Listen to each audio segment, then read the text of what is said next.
When Abram was 99 years old, the Lord appeared to him and said, "I am God Almighty, walk before me and be blameless. I will confirm my covenant between me and you and will greatly increase your numbers." Abram fell face down, and God said to him, "As for me, this is my covenant with you, you will be the father of many nations. No longer will you be called Abram, your name will be Abraham, for I have made you a father of many nations. I will make you very fruitful, I will make nations of you, and kings will come from you. I will establish my covenant as an everlasting covenant between me and you and your descendants after you for the generations to come, to be your God and the God of your descendants after you.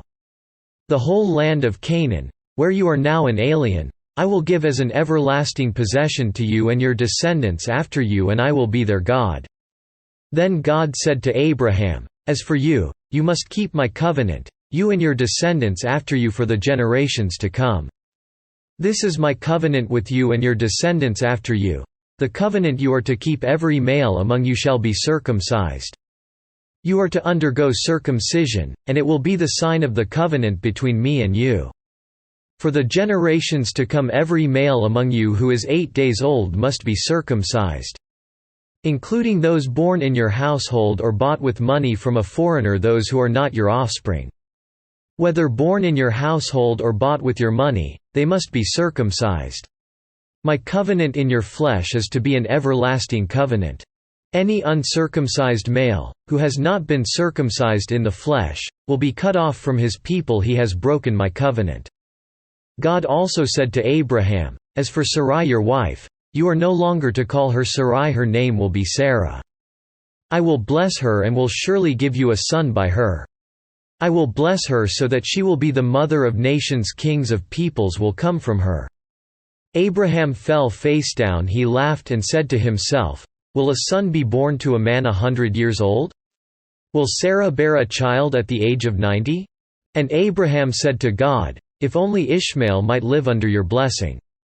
Then God said, "Yes, but your wife Sarah will bear you a son, and you will call him Isaac.